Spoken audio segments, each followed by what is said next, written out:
Assalamualaikum warahmatullahi wabarakatuh. Alhamdulillah wassalatu wassalamu ala Rasulillah wa ala alihi wa sahbihi wa man wala. Amma ba'd. Ayyuhal ikhwa wal akhwat, a'azzani wa a'azzakumullah. Saudara-saudariku yang semoga dimuliakan oleh Allah. Seperti biasa di malam Sabtu kita mengkaji tafsir Al-Qur'an menggunakan kitab tafsir Jalalain karya Imam Jalaluddin As-Suyuti dan Jalaluddin Al-Mahalli. Ya, pada pertemuan sebelumnya kita sudah selesai atau menyelesaikan surat At-Taghabun. Berarti kita sekarang akan membahas surat baru, pembahasan baru, yaitu surat At-Tolaq. At-Tolaq, apa itu tolak? Talak cerai. Ya, ini pembahasan penting nih bagi yang sudah berumah tangga dan yang belum berumah tangga juga. Itu penting kan, al-ilmu qabla al-qawli wal amal, kan ilmu itu sebelum perkataan dan perbuatan. Jadi sebelum bagi yang belum sebelum praktekkan pelajari dulu gitu. Ini namanya surat At-Tolaq, dan surat At-Tolaq ini termasuk surat Madaniyah. Madaniyah artinya surat yang diturunkan setelah Nabi hijrah ke Madinah. Pertanyaannya Bapak, kenapa surat At-Tolaq ini kan membahas tentang talak, rumah tangga dan cerai dan semacamnya, iddah. Kenapa diturunkannya di Madinah dan bukan di Mekah? Karena di Mekah belum siap imannya, belum apa.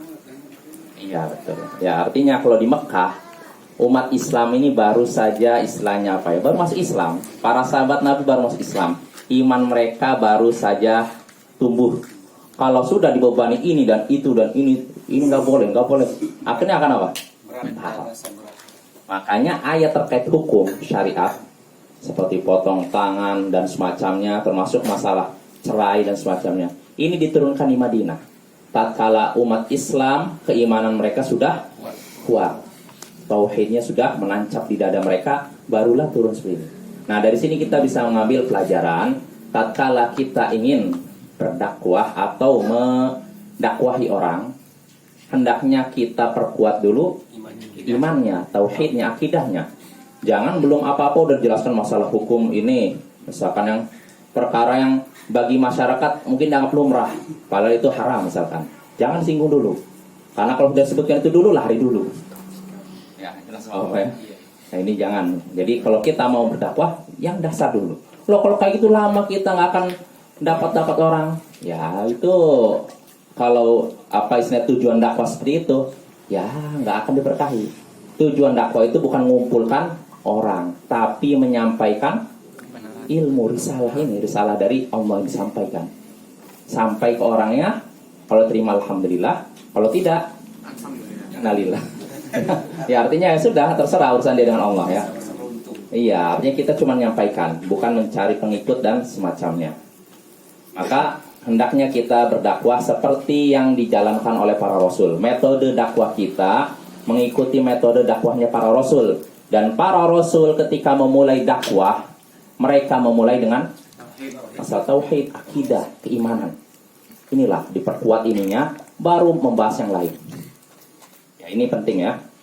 Jadi termasuk juga kalau kita menyaksikan kemungkaran di masyarakat, ada kemungkaran yang terkait akidah, ada kemungkaran terkait misalkan amaliyah, terkait apa ya, amaliyah ya, bukan akidah. Maka yang lebih dahulu dibersihkan kemungkaran yang terkait akidah, ya syirik dan semacamnya. Jangan sibuk dengan yang kemungkaran terkait amaliyah, melupakan yang itu. Karena kalau seorang membiarkan kemungkaran yang terjadi dalam masalah akidah, keyakinan, contohnya seperti percaya pada jimat, percaya pada dukun, terus apalagi keyakinan terhadap hari sial, angka sial, yang seperti ini tidak dibersihkan, anggap orang ini tidak lagi judi, tapi masih meyakini seperti itu, manfaatnya nggak ada. Dakwah seperti itu, orang rajin ke masjid tapi masih percaya dukun, nggak ada manfaatnya. Makanya kita lebih dahulukan kemungkaran yang paling besar, masalah yang paling penting, yaitu tauhid ya. Dan ini yang dijalankan oleh para rasul, sedangkan kita mengikuti mereka, ya tidak? Iya, jadi kita jangan tergesa-gesa ingin memetik hasil dari dakwah kita, nggak usah ya. tersisa. Para nabi saja dakwahnya lama ya. Rasul sendiri kan 10 tahun di Mekah nggak dapat apa-apa beliau. Sehingga setelah hijrah baru ada hasilnya. Dan Nabi Nuh juga berdakwah 950 tahun. Yang mengikutinya kata para ulama ada yang menyatakan 80 orang. Dan ada yang menyatakan sekitar 20 orang. 950 tahun. Lama apa sebentar, Pak? Lama. 50 tahun ya. Kita umurnya aja nggak sampai segitu kan? Nah, lihat. Tapi bagaimana seorang Nabi Nuh berdakwah dengan sabar, mengajarkan ini tauhid. Ternyata yang mengikuti cuma segitu. Ya sudah, itulah. Yang penting sudah dijalankan kewajiban yang Allah berikan. Ya. Adapun orang terima atau enggak udah bukan urusan kita. Ini Bapak, maaf agak ini nggak terkait masalah surat ini, cuma penting ya. Jadi kita saya tekankan untuk diri saya pribadi dan Bapak, kalau kita ingin memperbaiki masyarakat kita, mulailah dari perkara yang paling penting, tauhid akidah, sebelum yang lainnya. Jadi jangan sampai membuat umat lari gara-gara disibukkan dengan masalah. Itu jelas Bapak ya. So, contohnya saya maaf nih, ada orang belum ngerti tauhid, belum ngerti akidah, sudah dijelaskan masalah hukum musik. Kamu musik ya, musik itu haram ini. 4 mazhab berpendapat haram. Akhirnya orang ini belum mengerti masalah tauhid, gak ngerti masalah akidah, udah lari duluan, ngerasa apa-apa haram, apa-apa. Nah, jangan begitu. Kalau bisa yang intinya dulu ya, inti agama Islamnya dulu, baru yang cabang-cabangnya. Jelas Bapak? Ya udah, kita mulai ayat ini ya. Jadi pembahasan kita sekarang surat At-Talaq, dan surat At-Talaq termasuk surat Madaniyah yang diturunkan yaitu surat yang diturunkan kepada Nabi setelah Nabi hijrah ke Madinah. Ya, ayatnya berjumlah 12 ayat ya. Surat ini masih berjumlah 12 ayat. A'udzu billahi minasyaitonir rajim. Bismillahirrahmanirrahim. Ya ayyuhan nabiyyu idza talaqtumun nisaa fatalliquhunna li'iddatihinna wa ahsul 'iddah wattaqullaha rabbakum la tukhrijuhunna min buyutihinna wa la yakhrujna illa an ya'tina bifahishatin mubayyinah wa tilka hududullah wa man yata'adda hududallahi faqad zalama nafsah la tadri la'alla Allah yuhditsu ba'da dzalika amra. Ya, satu ayat dulu. Ya ayyuhan nabi, wahai nabi, idza talaqtumun nisa fatalliquhunna li'iddatihin. Jika kamu menceraikan istri-istrimu, maka ceraikanlah mereka di masa iddah mereka. Ceraikanlah mereka di waktu mereka bisa menghadapi iddah mereka. Wa ahsul iddah, dan hitunglah masa iddah mereka. Wattaqullaha rabbakum, bertakwalah kalian kepada Tuhan kalian. La tukhrijuhunna min buyutihin, jangan kalian keluarkan mereka dari rumah-rumah mereka. Wala yakhrujna, dan mereka pun, istri-istri kalian nih, istri-istrimu, jangan juga keluar dari rumah illa ayyatina bifahishatin mubayyinah, kecuali kalau mereka melakukan perbuatan keji yang jelas. Watilka hududullah, itulah hukum Allah, batasan-batasan dari Allah. Wa may yata'adda hududallahi faqad zalama nafsah. Siapa yang melanggar batasan-batasan Allah, siapa yang melanggar hukum Allah, maka sungguh ia telah menzalimi dirinya sendiri. La tadri la'allallaha yuhditsu ba'da dzalika amra. Engkau tidak tahu, bisa jadi Allah mengadakan setelah itu urusan yang lain. Nah, ini terjemahannya. Saya baca seluruhnya lagi. Wahai Nabi, jika kamu menceraikan istri-istrimu, maka ceraikanlah mereka di masa iddah mereka, di masa mereka bisa menghadapi iddah mereka. Dan hitunglah masa iddah mereka, dan bertakwalah kepada Tuhanmu. Jangan kamu keluarkan mereka dari rumah-rumah mereka, dan jangan pula mereka keluar dari rumah mereka kecuali kalau mereka melakukan perbuatan keji yang nyata. Itulah hukum Allah. Dan siapa yang melanggar hukum Allah, maka sungguh ia telah menzalimi dirinya sendiri. Engkau tidak tahu, bisa jadi Allah mengadakan setelah itu urusan yang lain. Ini terjemahannya Bapak ya, bukan tafsirnya. Karena kalau tafsir tadi jelas nggak dibacakan ini? Jelas nggak? Hah? Nggak jelas kan? Ya, beda terjemahan sama tafsir. Kalau tafsir itu artinya butuh penjelasan panjang. Kalau terjemahan sudah terjemahan, bisa jadi paham, bisa jadi tidak. Ya. Nah sekarang kita bahas ayat ini. Ayat ini tentu saja dimulai dengan Bismillahirrahmanirrahim, seperti halnya surat dalam Al-Quran yang lain ya, kecuali satu surat, yaitu surat At-Taubah ya, tanpa Bismillah. Nah di sini Bismillahirrahmanirrahim dengan nama Allah yang Maha Pengasih lagi Maha Penyayang. Ya ayyuhan Nabi, wahai Nabi. Siapa di sini maksudnya? Nabi Muhammad tentu saja ya, karena Al-Quran ini turunkan kepada Nabi Muhammad ya. Wahai Nabi, di sini kata Imam Al-Mahalli, al-murad ummatuhu biqarinati ma ba'dahu au kullahum. Yang dimaksudkan wahai Nabi, maksudnya adalah umatnya. Kalau kata Imam Al-Mahalli, maksudnya ini wahai Nabi, maksudnya ditujukan pada umatnya, tapi manggilnya wahai Nabi. Ini menurut Imam Al-Mahalli.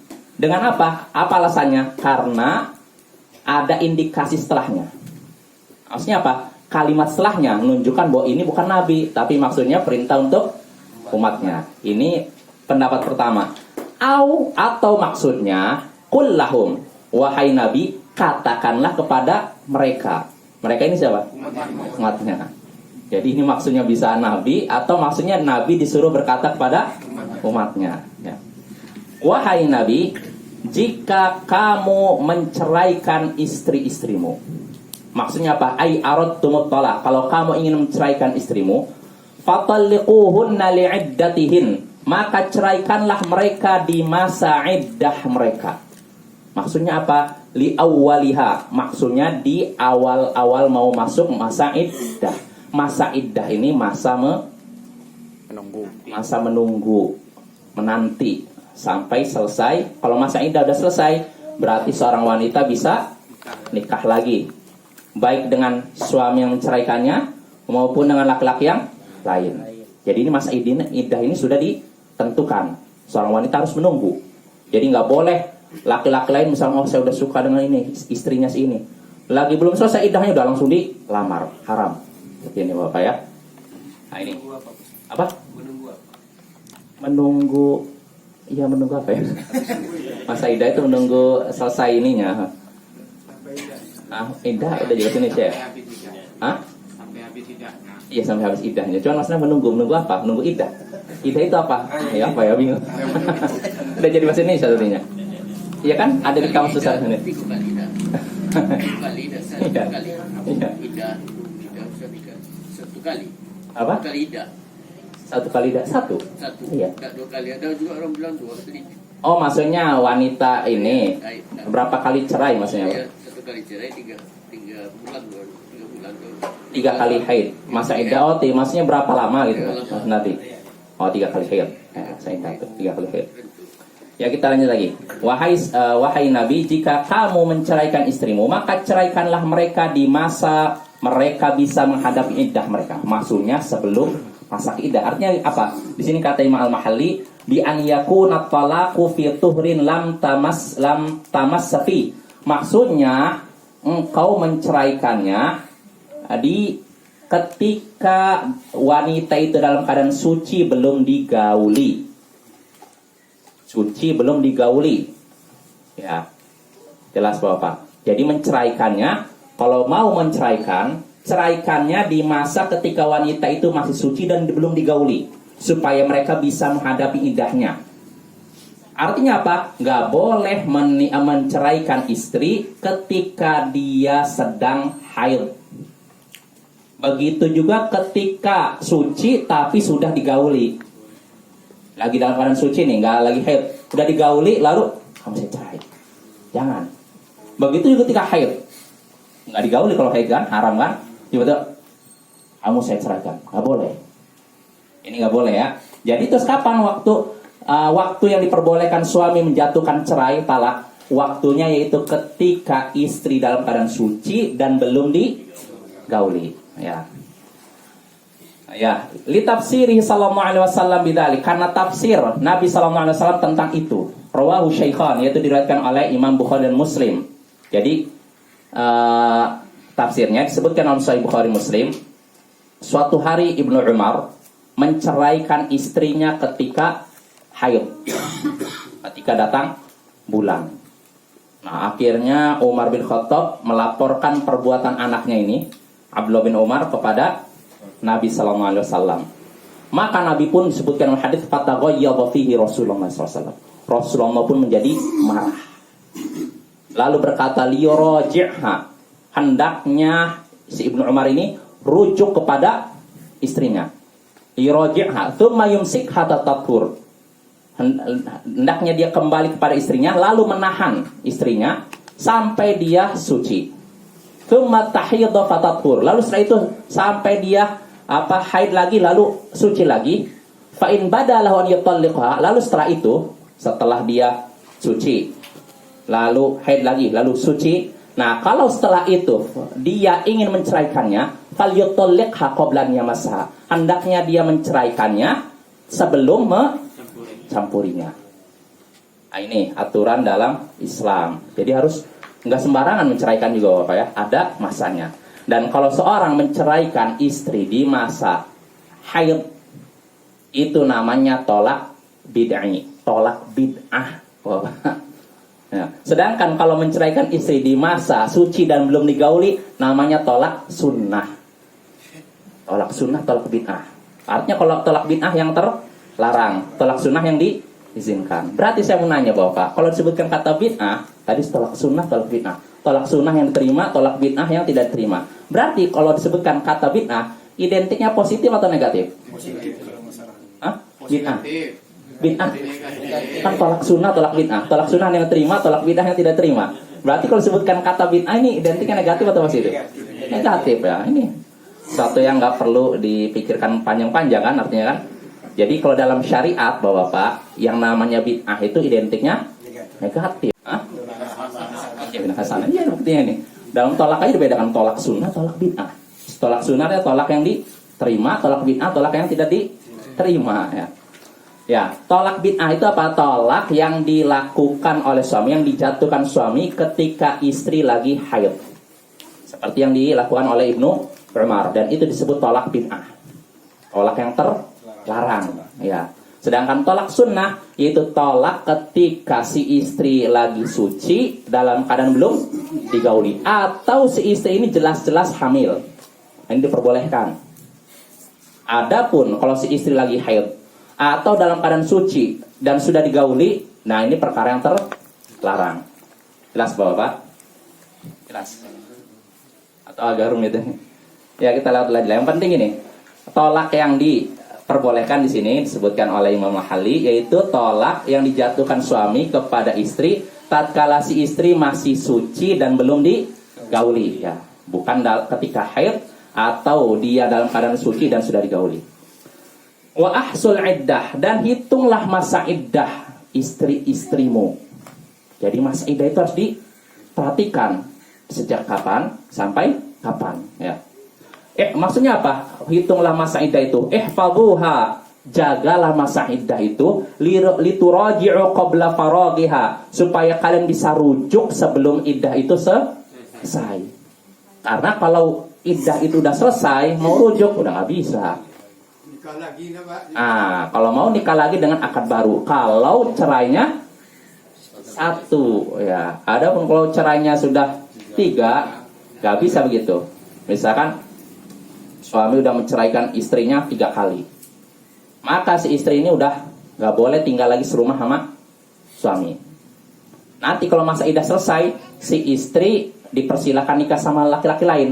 Kalau dia mau kembali kepada suami yang pertama, maka si istri ini harus nikah dulu dengan laki-laki lain, udah merasakan hubungan itu, lalu diceraikan, baru yang seperti ini diperbolehkan dengan syarat tidak ada kerjasama antara suami pertama dengan laki-laki kedua. Anda bisa jadikan ada orang kerjasama. Seorang suami udah menceraikan istrinya 3 kali, lalu dia masih cinta sama istrinya. Kalau misalkan istrinya ini nggak balik lagi gimana, udah akhirnya dia ngomongin seorang pria, kamu mau nggak cerai nikahi istri saya ini?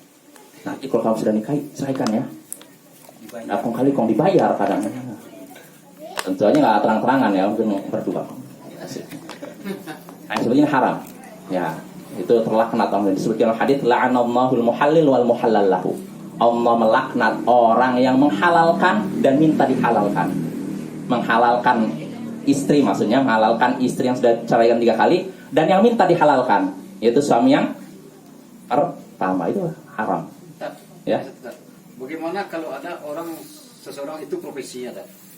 Haram. Oh, itu lebih ngeri lagi. Kalau bukan profesi aja udah terjatuh dalam perbuatan yang haram, terlaknat itu. Apalagi kalau berulang-ulang itu. Memang ada di kampung-kampung kan ada profesi itu. Iya, itu nggak boleh, haram itu. Haram. Itu mirip seperti orang-orang Yahudi. Istilahnya mereka pakai siasat untuk menghalalkan apa yang Allah haramkan. Nah, kita nggak boleh dalam Islam gitu. Ya, artinya si istri ini ketika nikah dengan laki-laki lain, setelah istri ini ceraikan 3 kali, nikah dengan laki-laki lain, diceraikannya murni karena memang bukan kerjasama dengan suami pertama, tapi mungkin suami yang kedua merasa nggak cocok dengan si perempuan ini, saya ceraikan lagi. Nah, ini nggak masalah. Tapi kalau udah ada pembicaraan sebelumnya antara suami pertama dan suami yang kedua ini, nah itu haram. Nah, hukumnya yang si perempuan, Tad, gimana kira-kira, Tad? Yang mana? Ini, Tad. Mungkin Ustaz ngerti maksud saya tadi, Tad. Iya. Contoh suami istri contohnya kan. Tahu saya bisa. Si istri saya ini contohnya kan. Dia itu si Jais profesinya ada itu. Contoh sebentar gitu kan. Jadi saya si istrinya gimana ya, Pak? Atau termasuk apa? Istrinya tahu. Tahu lah. Wah, haram juga. Masa ini profesinya sudah Nggak halal.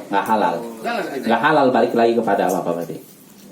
Harus pokoknya menceraikannya memang murni karena tanpa kerjasama. Apa kerjasama? Artinya ya pokoknya arti gini, misal Pak Ismail sama Jais nggak ada hubungan apa-apa, nggak ada kontak apa-apa, tiba-tiba nikahin ini, setelah itu mungkin udah saya ceraikan aja. Nah, ini nggak masalah, tapi kalau udah ada pembicaraan sebelumnya, tolong nikahin ya, nggak ceraikan, itu haram. Dan nggak bisa si istrinya balik lagi ke baik si laki-laki, baik si perempuan ya. Iya. Kadang-kadang dulu nggak mau cari di sini, nggak mau cari dia dulu. Ya, kita lanjut Bapak. Ya, jadi sini sekali lagi Allah menyuruh kita menghitung, para suami untuk menghitung masa iddah. Tujuannya apa? Supaya suami bisa rujuk sebelum masa ini selesai. Karena kalau udah selesai iddahnya nggak bisa, ya. Kalau ya. Kalau udah selesai masa iddahnya, dia ijab kabul pasti ada saksinya lagi pakai uang mahar, Ustaz. Yang mana nih Pak? Yang Kalau sudah sampai talak pertama? Iya. Kalau misalkan suami menceraikan istrinya, lalu setelah habis iddah nggak juga rujuk suami ini, maka nanti si istri kalau mau kembali kepada suami harus dengan akad baru, mahar baru, saksi yang baru. Iya. Kalau udah habis masa iddah. Iya, kalau ada masa iddah. istri baru. Iya, ijab kabul dia pakai uang mahar. Iya, jadi harus ada wali baru juga. Artinya wali yang lama harus ini lagi, ada lagi. Jadi nggak bisa asal langsung balik-balik itu aja. Berarti kalau masih di tengah waktu masa iddah itu boleh balik? Boleh. Perlu. Iya, makanya bagi suami yang menceraikan istri baru talak pertama dan kedua, tadi kan sebutkan sini, nggak boleh suami menyuruh istri keluar dari rumah. Dan istri pun nggak boleh keluar dari rumah. Ini termasuk kekeliruan sebagian masyarakat kita, Bapak-bapak. Banyak suami istri ketika cekcok, si istri pulang ke rumah orang tuanya. Ini nggak boleh, haram. Dia harus tetap di rumah suaminya. Kecuali kata Allah, kalau si istri ini melakukan perbuatan keji yang nyata. Contohnya apa? Zina. Zina usir aja. Nggak usah dipertahankan. Tapi kalau dia nggak melakukan perbuatan maksiat yang nyata, biarkan situ. Apa hikmahnya? Allah sebutkan pada ayat terakhir, la tadri la'allallahu yuhditsu ba'da dzalika amra. Engkau tidak tahu, bisa jadi setelah itu Allah membuat urusan yang lain. Maksudnya apa? Bisa jadi kalau si istri masih di rumah suami setelah diceraikan di masa iddah, mungkin karena suami ngerasa kok udah lama saya nggak deket istri, gimana ya rasanya. Nah si istri pun, saya udah lama nggak deket suami, gimana ya. Akhirnya udahlah, rujuk aja lah. Nah, ini kan karena masih dekat kan. Nah, tapi kalau si istri udah di rumah orang tuanya, nah itu susah kan, nggak ada pikiran ke situ kan. Nah, inilah hikmahnya kenapa istri setelah diceraikan, talak pertama kedua, dia nggak boleh meninggalkan rumah suaminya, harus bertahan di situ. Apa? Hah? Oh, kekerasan. Ya tergantung KDRT maksudnya seperti apa, sampai apa melukai fisiknya gitu. Kalau memang istri ini dilukai dengan luka yang parah, contohnya ditampar. Kata para ulama, kalau suami sudah menampar istri mukanya ya, kalau nampar kan muka kan, maka si istri berhak minta cerai. Maka Nabi kan menyebutkan di antara hak istri terhadap suami, wala tadribil wajha, jangan memukul wajah. Kalau udah ditampar dia berhak minta cerai. Begitu juga wala tuqabbih, dan juga jangan memburukkan istri, menyebut kata-kata tidak layak terhadap istri. Contohnya maaf Bapak.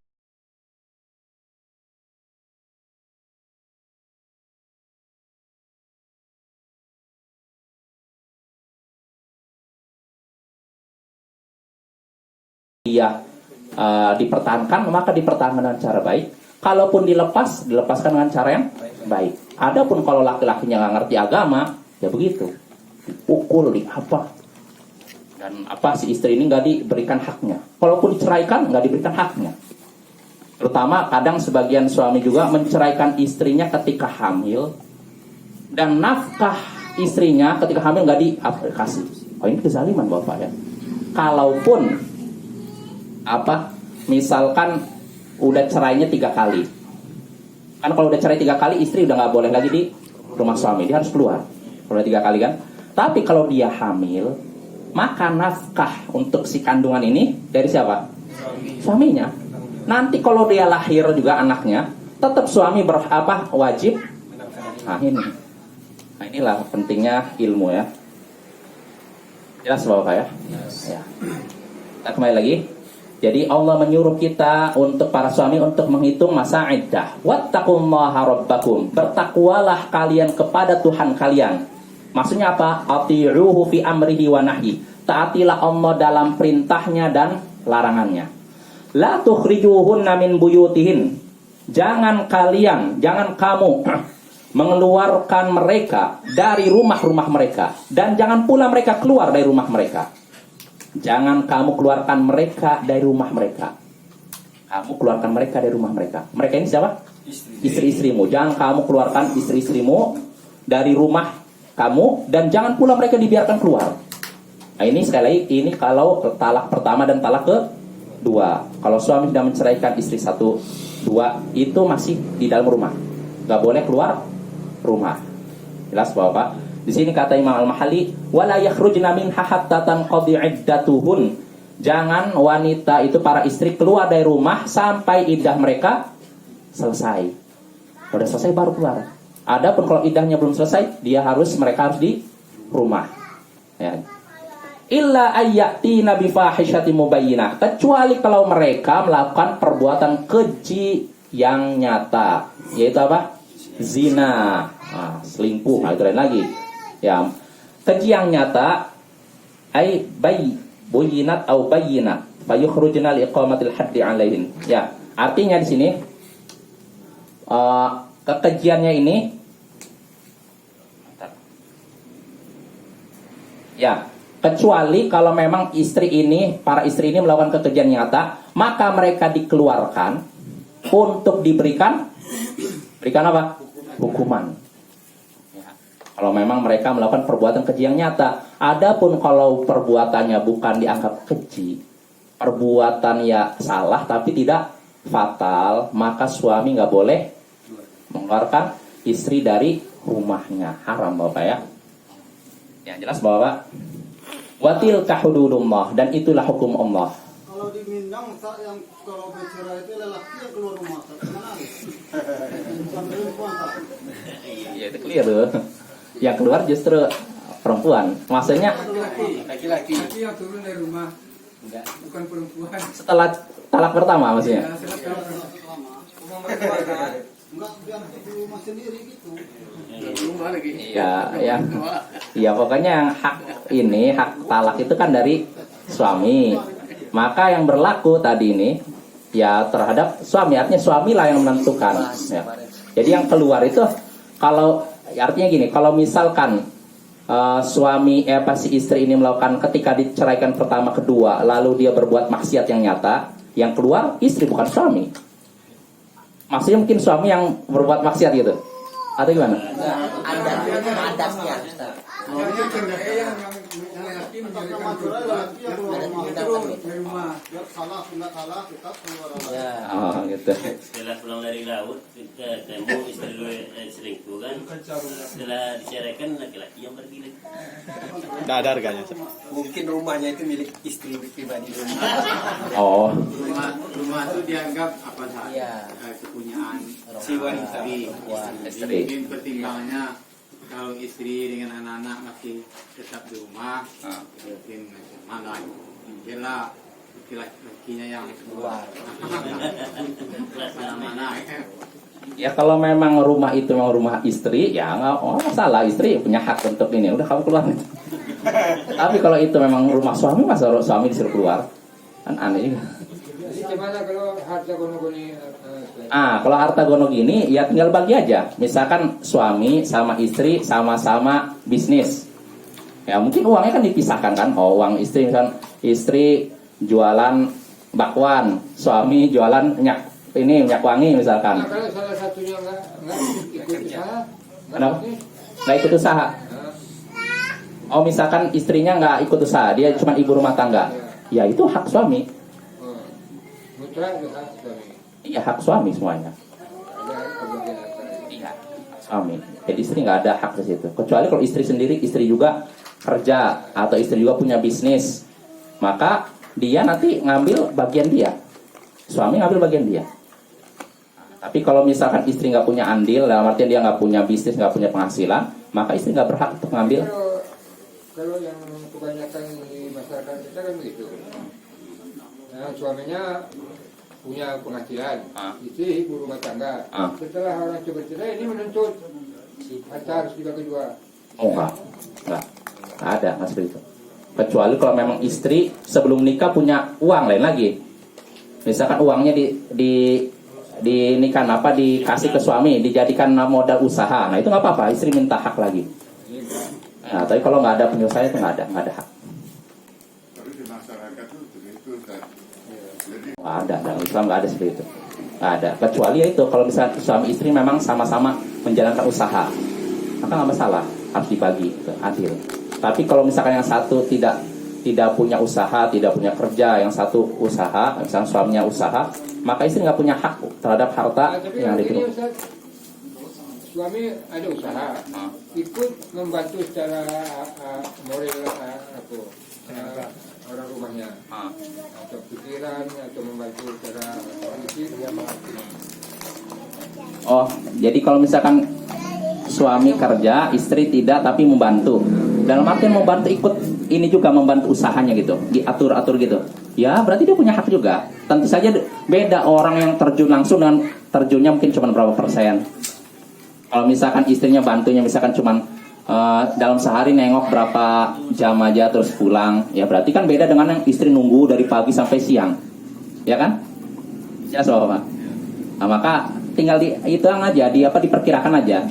Misalkan istri punya andil dalam masalah usaha suami, dia misalkan bagian ngawasi dalam sehari misalkan cuma 1 jam, berarti dia punya hak atas keuntungan ini hasil usaha suami itu. Istilahnya saham kosong lah. Itu kan lebih begitu. Nah, semua Bapak. Ya, itulah hukum Allah. Nah, ini Allah katakan nih, mungkin terasa berat mungkin di sebagian masyarakat. Gimana ini kebiasaan masyarakat ini? Ya, ini hukum Allah. Kalau kita ingin mencari yang diberkahi, yang mendapatkan ridho Allah, inilah hukum Allah. Kita ngikuti hukum Allah. Ini istri pertama, punya anak misalnya 2. Dalam istiqah dia bergaul dari selama ini dapat harta, ada beberapa harta lah. Udah itu cerai. Yang menguasai itu anak yang pertama sama istri yang pertama. Tahu-tahu yang apa ini yang kedua kawin lagi, nikah lagi yang laki-laki ini, Dengan dapat lagi harta. dapat lagi anak. Itu gimana masalahnya Ustaz? Ya intinya kembali tadi Pak, kalau memang itu si suami itu hartanya murni hasil usaha dia tanpa ada campur tangan istri, maka itu hak dia. Ya tapi setelah dia meninggal, Setelah meninggal jadi hak suami menjadi warisan istri untuk istri dan anaknya. yang pertama. Pertama. Yang kedua gitu juga. Oh iya. Artinya gini, dia nikah terus cerai gitu, masih dengan istri pertama, terus dia Lagi. nikah lagi. Oh, setelah dia nikah lagi yang kedua baru meninggal gitu maksudnya. Ya, Dapat meninggal. harta. Ya setelah dia nikah dengan istri kedua terus meninggal gitu kan. Ya berarti yang berhak dapat ini warisan berarti istri kedua sama 2 anak dari 2 pihak. Oh, jadi masing-masing boy dapat hak. Ya, kecuali istri pertama udah diceraikan kan? Dia nggak punya hak. Tapi anaknya mesti punya hak. Anaknya punya hak. Bagaimanapun dia anaknya. Nggak ada mantan anak. Kalau mantan istri ada. Berarti masuk ini waris lagi. Ini waris ini surat An-Nisa ini. 2 anak yang istri pertama ikut. Iya. Panjang nanti kalau pembahasan. Ini jam berapa nih? Taruh. Ya.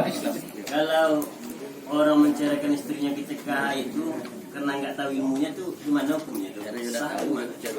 Tidak tahu. Ibnu Umar dia tidak tahu kalau itu haram, tapi menurut jumhur ulama jatuh talaknya. Memang haram, tapi talaknya dianggap jatuh. Maka hati-hati bawa apa ya. Jangan ini sembarangan Sama juga. dengan apa kita mengucapkan emosi misalnya Ustaz ya. Apa? Menjatuhkan talak secara emosi. Oh, ketika emosi. Mengucapkan kata cerai talak ketika emosi. Kalau emosinya memang seperti orang gila, orang kan saking marahnya dia nggak sadar dengan yang diucapkan, ini nggak jatuh. Tapi kalau emosinya dalam artian emosi ya seperti orang marah begitu, pasti sadar dengan yang diucapkan, ini dianggap jatuh. Karena nggak mungkin cerai itu dalam keadaan dia nggak marah. Sini dek, kamu saya cerai. Nggak mungkin. Pasti lagi marah kan, lagi konflik kamu saya cerai. Gitu. Tapi kalau berkaya-kaya gimana tuh?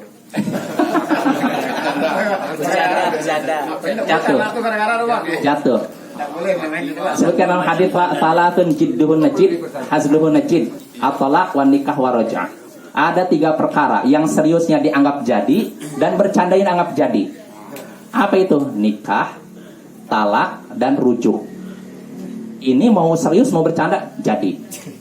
Ya misalkan di sini ada bapak punya putri, saya nikahkan kamu dengan putri saya.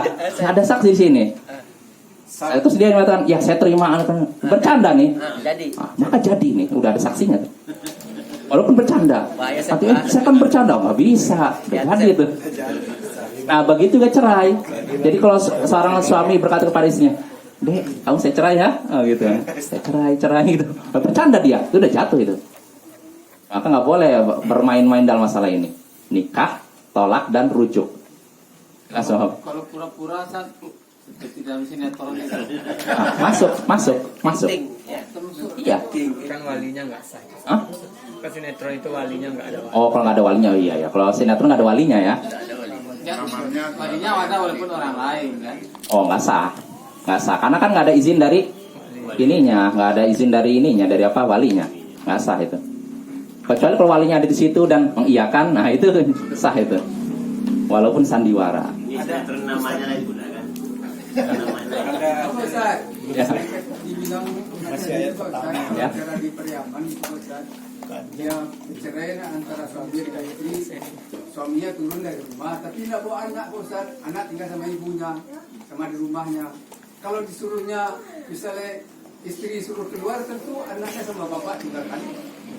Kalau Periaman dia turun, cuma tidak bawa bapak. Anaknya ini maksudnya sudah balik, artinya udah lewat dari 7 tahun gitu, udah balik gitu ya. Mau balik mau enggak sama aja. Pokoknya Oh. anaknya tinggal sama ibunya di rumah itu. Orang yang suaminya turun dari rumah. Ya itu Bawa ada. bapak. Kalau misalkan anak ini masih seperti bayi atau di bawah berapa 7 tahun ya saya nggak lupa hadisnya, Haki 5 atau 7 tahun, itu anak ini masih sama ibunya. Nanti kalau dia udah nyampe usia balik ya, balik apa 7 tahun lupa, balik ya, maka dia berhak menentukan sendiri. Iya, milih mana. Makanya balik. Ah, itu. Bukan- Iya, itu. Pak saya. Tapi ini enggak, kita total keluar angkat kaki dari rumah. Tangga dapat ya. Iya, itulah. Dan ada kelemahan kalau di masyarakat kita bagi yang masih kurang ilmu. Kalau dia cerai, anggaplah salah dua, tapi masih serumah, itu bisa berkelanjutan cerai itu kan, bisa melebihi 3 kali 4 kali gitu. Oh, kalau udah cerai sekali gitu, tetap satu rumah maksudnya? Karena kebodohannya udah diceraikannya 3 kali, ya rujuk lagi. Karena serumah tadi tuh, seperti itu nanti anunya kesana. Kalau memang dikhawatirkan seperti itu, ya intinya memang dia harus belajar agama intinya gitu. Tapi kau kan udah sampaikan sebelumnya. Sebelum nikah kan udah disampaikan. Oh iya, saya yakin gitu. Makanya itulah, kalau misalkan dia saya kan nggak tahu, nggak ada alasan. Dia nggak tahu kan ini. Ilmu sudah dijelaskan kan, kayak gitu kan. Maka nggak ada uzur dalam masa itu, nggak ada maaf. Artinya jatuh talak itu. Terjadi saat marah nih kan, diceraikan enggak. Jadi kata-kata cerai itu. Iya itu jatuh itu. Sembarangan aja tuh. Iya. Kalau udah 3 kali udah nggak boleh lagi satu rumah. Itu mungkin lagi. Ulang. Itulah musibah. Assalamualaikum.